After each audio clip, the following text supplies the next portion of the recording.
And the drinks trolley has just gone past. What have we grabbed, Susie, as it went past there? Well, I think it's been quite a nice day around most of the UK today, so what better than a glass of Gavi?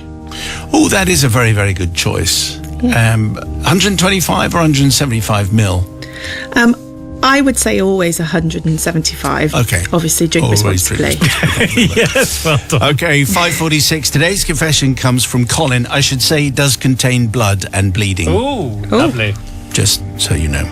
Simon, Brother Matt, and the Diocese of Dastardly Deeds take you back to the completely different times of 1997.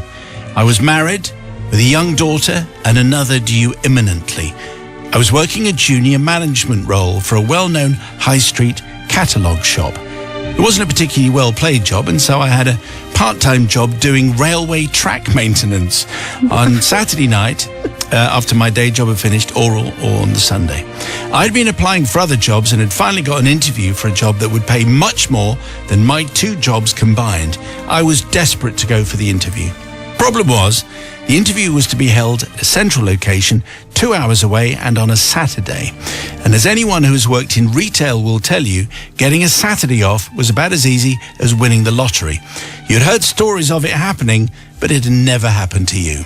Anyway, I was desperate to go for the interview, so I approached my manager and asked for the day off. It was a couple of weeks away, so maybe there was a chance. Well, there wasn't, as it turned out.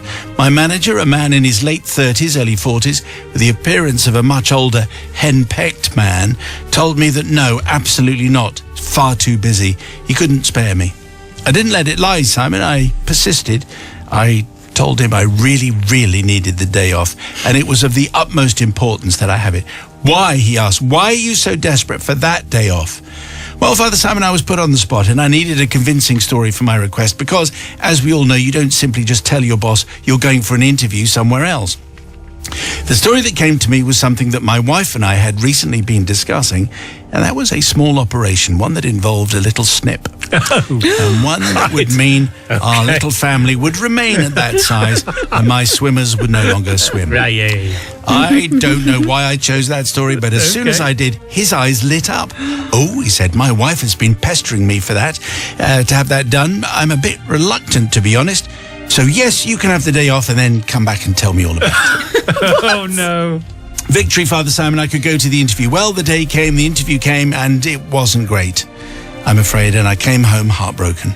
Anyway, I went to my other job on Sunday doing the track maintenance, and during the shift I pulled my back, causing a bit of discomfort. Nothing more, but I walked back into work on Monday morning with a bit of an awkward gait due to my back, and my manager immediately spotted me, pounced like a coiled viper. Oh, how was it? Did it hurt? You're walking ever so funny. Are you in pain? I told him it was perfectly fine, nothing to it. It wasn't painful in the least, but you're walking funny. It's just a bit uncomfortable, that's all. Nothing to be worried about. It's fine, I told him. Over the next few days and endless questions, with me reassuring him, he finally relented and agreed to his wife's request and booked himself in for the op. Nothing more was said, Father Simon, until a month later or so, when I had also taken the plunge and booked myself in for the procedure. Wow. My wife was now 8 months pregnant, and I thought it would take ages for it to come through. But no, would you believe it, Father Simon? It was booked. He was booked in for his appointment on the Tuesday, and I was booked in for mine on the Wednesday. I couldn't say anything and just had to remain silent about it at work. After all, I had already had it, as far as he was concerned. No. On the morning of my procedure, I was sat in the room waiting for the get-go when our house phone rang. My wife answered, spoke for a second, and then said, "Hang on, I'll get him. It's your boss." "Hello," I said. "Can I help you? Can I ask you a question? When you had your procedure, did you, bleed?" Oh. Father Simon, my stomach dropped. "No, why?" He then proceeded to tell me that he'd been sitting on a chair all night with a towel, unable to stand up. Oh, dear. Well, my face must have been picture of abject horror. "What should I do?" he pleaded. "What should I do?" "Well, I said, you need to go back to the hospital." This is very safe advice. Yes. I told him, I got off the phone, and seeing how horrified I looked, my wife worriedly asked me what was happening. I relayed the conversation to my wife, who laughed so much I thought she was going into labour. Anyway, I have to say, I went for the appointment with Father Simon, terrified all the way, my wife laughing every time I caught her eye. I have to report that the op went smoothly, no bleeding. Well, not immediately, but alas, Karma had other plans. When we got home, I was trying to unlock the door, the spindle snapped. And I tried the other door, but we'd left the key in that door. So my wife was pregnant, she couldn't help. So less than 2 hours after having surgery, I had to climb through a narrow bathroom window with all the finesse of someone Dear, oh dear. who had recently been Yeah. Ouchie. stitches. Small bleeding. Yeah, anyway, right, okay. I got in and everything was fixed. I returned to work with everyone pampering my boss with sympathy and care. Oh, would you like a cup of tea, Mr. Pearson? You sit down, Mr. Pearson. We'll do everything. Well, I had to remain quiet and carry on. When asked why I was walking funny, I said, oh, dodgy back. Don't worry about him. But here's the thing. I need forgiveness for telling porkies to my boss and basically convincing him to have done what he was too scared to have done without me reassuring him it would be fine. It was fine, by the way, no lasting damage. Just a popped stitch. Oh, anyway, what? to this day, he does not know that he was only convinced to go, that I could go for an ill-fated interview for a job that it turned out I didn't want. But in hopeful anticipation, I need a little bit of forgiveness, please, because I'm feeling ever so bad. I'm walking fine, but I'm feeling bad. Sister Susie, a lot of people will have winced during that, I believe. Yes, there was definitely some wincing here, Colin. And I think what this shows is it just shows that no good comes from lying, really, does it? You should have just, just be vague if you're going to lie. Just say that you were really ill. Just, phone in sick. I don't know. Do those things, not condoning that behaviour whatsoever either. Covered yourself there, Suze. Well done. Thanks. Yes. But I just think, you can get a Saturday off in retail, and maybe the reason why you couldn't get it off meant that the job wasn't for you in the first place. So therefore, maybe you should just left it to fate. But I think you might have deserved the pop stitch, and I don't forgive you because you shouldn't have lied to your boss. Brother who doesn't care about these things. Yeah, I mean, I think the nation crossed its legs every time we said the words pop stitch there, didn't it? Well done, everyone. I'm going to forgive because really he should have just come up with a better lie. That's this story. That's very much the lesson I'm taking from this confession is come up with a better lie. Don't lie about an op that you might end up having. Come up with a different op.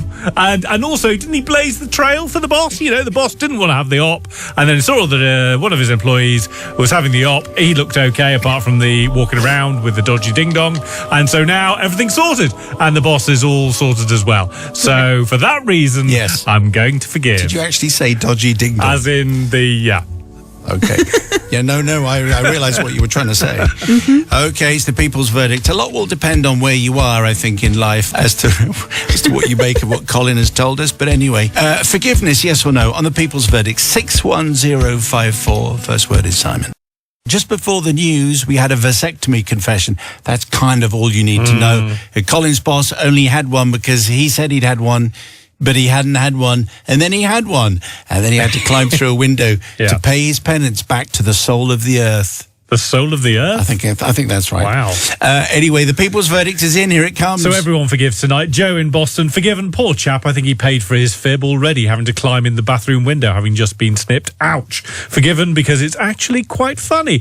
Zoe says he should be forgiven because he wasn't given the time off, even after loads of notice, and he had no choice but to fib. The fib could have been less elaborate, but he didn't mean any harm. And finally, Jerry from Western Supermare says, forgiven. I'm with brother Matt on this one. The greater the lie, the more likely it is to be believed.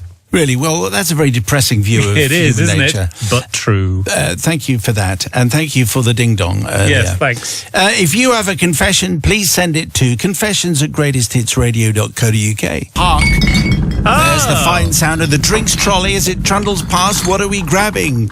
Young Susie, the producer here, what are we taking from him? I'm taking I'm personally going to have a lager shandy, which I think suits the sunshine, but you could just have a plain old pint of lager if you like, Matt. Be a Moretti or Peroni. Oh, bit of Moretti, yeah. But that sounds like a nice one, does it? But maybe wait until after 7 o'clock, Obviously, don't you drink think? responsibly. Or at all times and in all places. Today's confession comes from Lucy, Father Simon and the Holy Collective. And as I said earlier, there's no blood in this confession at all. Unlike yesterday's, where it seemed to be Never ending. Yeah. Dear Father Simon and the Early Collective, my confession, albeit fairly recently, still haunts me. In the autumn of 2022, different times, I moved to Bristol for university studies, just down your way, Suze. Yeah. It was a chance for me to study what I loved, be out of my family house and have a fresh start. Merely a week into my new life, the events organisation officer arrived at my accommodation and told us all about the Freshers' Fair at the Student Union. Soon enough, I was signing up to clubs I never went to just to get a free pen. And, of course, most people do anything for a free pen. And sipping a hideously overpriced alcoholic beverage, a man approached me. Let's call him John. John was the head of the computing club, had glasses which steamed up when he talked, and wore a lamb's wool jumper in the summer, which was obviously too small for him. "Hello, would you like to sign up?" says John, shouting and thrusting a clipboard in my face. I can't explain the answer that came out of my mouth, Father Simon. Was it the alcohol? Did I have pity on the poor lad? Was I appeasing some childlike glee for computers that I never knew I had? "Why, yes, thank you, young sir," I replied and signed my name. I regretted it as soon as I'd done it. John walked away and I scolded myself. There was no way I was actually going to go to John's computer club, but I felt awful for signing up regardless. I never did turn up to a single meeting at the computer club, and being on a campus with over 2,000 students, I never saw John either. Until the night that I did, which was Halloween night. It was my first Halloween, not sitting in my bedroom as my parents opened the front door to children in scary costumes. So I decided I was going to go to a local nightclub. Myself and my friend, we'll call her Maeve, got dressed up and headed over into town. As the night went on, Maeve had met another fellow student, so I was acting as her wingwoman from afar. And as my bed was calling my name, I felt a tap on my shoulder. I turned around and I saw him. It was John, dressed as a pizza. Obviously for Halloween. Oh, Halloween. With the most disappointed look on his face. It made my blood run cold. "Where have you been?" he shouted. "You haven't been to a single meeting, not one. You missed all of them. We've had interesting meetings, speakers, and days out, and group discussions." Group discussions? I mean, there's nothing more exciting than a group Yay. discussion at Computer Club. Now, Father Simon and the Holy Collective, I do not endorse my behaviour, which I'm about to tell you about, but he took me so by surprise, he was so demanding that I shouted back, "It's because I haven't come because my mother died." Oh, no. Oh, what? Oh, dear. This was clearly devastating for John to learn, and to learn it at full volume. He was crestfallen and his mouth dropped open. My mother is, of course, alive and well. Okay. But before John could answer, I grabbed Maeve and we left the nightclub. Next term, our usual building was relocated to the same one that John was in. Not sure how you relocate a building, but anyway, I had to endure months of pity faces from him and mumbled sympathies, which only ate at my guilt further. I'm seeking forgiveness, as I would like to formally apologise to John, the computing club, everyone who shouts, and to my mother for spewing these lies. I lie awake at night going over the whole scenario in my head and just cringing. I hope you can find it in your heart to forgive me. Well, I suspect we probably can, actually, because on the spur of the moment, and you've had a couple of lager shandies, you have to come up with a reason. John was convinced. Let's see what Sister Susie is going to be saying. I suspect she's unimpressed. Oh, well, Lucy, I was with you for so long of that because, you know, who hasn't enthusiastically signed up to too many things when they've just been, you know, just too excited. Group discussions. Yes, you miss them. And I was like, well, of course you're not going to go to computer club. Who wants to go to computer club? I'm sure there's lots of people out there. But I don't think I can forgive you. As much as you just blurted it out, you should have come clean at some point and told him that you just didn't want to go to computer club. Just be honest. Yes. and so I can't forgive you. Okay, that's what I thought you might have said, but let's see what the brother with no morals has to think Yes, about that. I'm definitely going to forgive, and here is why. Yes. Number one, we all agree that in these situations, you always sign up for far too many clubs and societies. You've no intention of going. And by the way, all those clubs and societies know that. They get your subs to start off with, but they know you're never going to turn up. Also, I strongly suspect John was trying it on with Lucy, and it was his opening line of, "You've not been to any of our meetings. Come out with me." Yeah, exactly. And I've come here dressed as a pizza, and That's always a winning move. definitely not a winning move from John. So, I'm going to forgive, because, obviously we'd rather that Lucy hadn't gone down the dead mother route, but, Yes. she committed, so yes, forgiven. Also, never trust a man who resorts to fancy dress at the first possible fancy opportunity. dress. And Oh, on a dear. Halloween, why dress as a pizza? Yeah. Maybe that was all that was No. available. No. Anyway, your verdict, please, on Lucy. 61054. First word is Simon. Just before the news, we had a top confession from Lucy about... it was the autumn of 1922. Yes, that's true. 100 years later, is Bristol University's the freshers' fair. She agreed to join the computer society, and then when questioned many months later why she'd never been, she claimed that her mother had passed away. This was clearly devastating news, just that it was completely made up, and she's felt guilty ever since. Does she get absolution from our listeners? Well, she gets forgiven by Shelley in Birmingham, who says, "I don't understand why John was so upset about Lucy not turning up to the IT club meetings. This always happens at Freshers' Fair, where you sign up for too much. He should have seen it coming. But not forgiven," says David in Worthing. "I, for one, was a member of the IT club at university, and I thought it was great. Can't believe Lucy missed out and then lied. No forgiveness from me." But Carl in Southampton says, "I have to forgive this. I was that person at uni who signed up to about 30 different clubs and then didn't turn up to any of them, apart from gardening. Lol. I received a bunch of emails asking where I was. I totally relate to Lucy on this." Okay, thank you for that. That's the people's verdict. So if you have a confession, we would love to see it. I think we need something from the drinks trolley. Look, there it goes. Let's grab something there, which will be refreshing in these warm days. What have you taken, Suze? Where are we going? It definitely will. Because I'm going to be celebrating keeping a child alive for a year this weekend. Well I thought done. glass of Prosecco for Why everyone. not? All round. Yeah. Okay, glasses of Prosecco all around. Go see Susie for details. And happy birthday, Ted, for the weekend. So before we go into today's confession, if you speak Spanish, Oh, yes. which I know you do, Yep. this might appear slightly more coarse Oh, really? than normal. Oh, The rest of us can just kind of muddle along through. okay. Yes. Okay, so one Spanish confession has led to another. Sarah says, "Simon, Matt, Susie, Holly, and the frolicsome foursome of forgiveness." That doesn't quite work if there are only three of you, but that's the way she's signing it off. You may decide to read out this confession. You might not. It dates back to the early 70s. Matt will probably enjoy it, so here goes. Okay. Oh, I no. like. When I was 16, I spent, and again, if you're a sensitive Spanish person who doesn't like unnecessary coarseness, come back in a minute. When I was 16, I spent a year living with my friend Andrea, also 16, and her mother Michelle in Seville. Both Michelle and Andrea were English, but Andrea was fluent in Spanish, having spent her life in Spain and attended Spanish schools. My Spanish was coming on pretty well, although not up to her standard. Michelle, however, had never really progressed with the language, although she would always gamely have a go, frequently getting words wrong, but generally able to make herself understood with her sweet nature and lovely smile. Exactly. We lived in a block of flats. Inside the main entrance was a desk at which a porter sat and oversaw the comings and goings, as was the practice at that time. His name was Antonio. He was probably in his 60s, a sweet, gentle and polite man. Imagine being that old. We, in turn, would always treat him with respect and politeness and pass pleasantries with him each time we came in or left the building. We really liked Antonio and his formal, reassuring presence.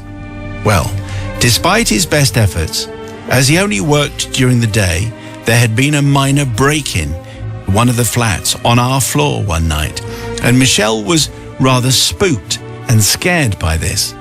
The following day, as we left, she attempted to tell Antonio that she was very frightened. That's what she wanted to say. Okay. I am very frightened. Rather than asking one of us to explain this to him, she waded straight in. But instead of saying, I'm very frightened, which should be, tengo mucho miedo. Uh-huh. Is that right? That is right, yes, yeah. Tengo mucho miedo. She actually said, just spit it out. Okay. Tengo mucho miedo.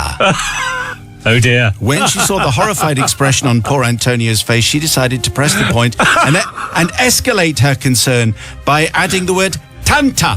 What does that mean? So much. So much. Tengo So much of tanta. it. Yeah. Now, I'm sure that Matt will translate this, but fundamentally, poor bemused Antonio could not understand why this hitherto polite English lady was suddenly telling him that she was very constipated. Yes. Although estoy constipada would also have worked. Yeah. So my confession is that Andrea and I, with our 16-year-old sense of humour, found the whole thing so astoundingly and impossibly funny that we were rendered speechless as tears of laughter streamed down our faces. To our credit, perhaps, we exited the building at speed before Antonio could see us and thus spared him from further embarrassment. Forgiveness is sought for Michelle, to whom we did explain later and who was mortified at what she'd said but could never find a way to put it right. But most of all, for dear old Antonio, who from then on seemed to find something that needed urgent attention Yes. in the store cupboard or under his desk whenever he saw us. Over to you. I bet he did. Okay, all right. Well, let's see where we go with this. Poor Antonio. A barrage of filth. But actually, she wanted to say she was scared. She actually said she was constipated. Mm-hmm. What's that effect? Sister Susie.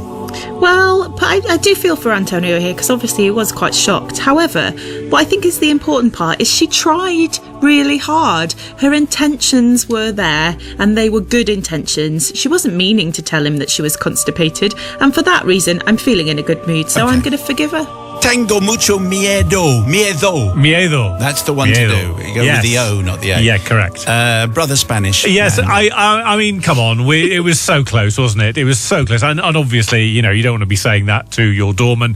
And no doubt, why are you telling me this? Probably not my problem, really. I just opened the doors. But yes, definitely going to forgive because, you've got to try, haven't you? You're over there. Better that than just shouting Yes. at them in English. That would be Which quite is right. what our last Yes. Spanish confession was all Yes. about, someone who just couldn't be bothered. Quite right. And so Quite right. just used inappropriate language. Anyway, Tengo mucho miedo, that's what you need to know. And Sarah would like your forgiveness. But does she get it, please? 61054.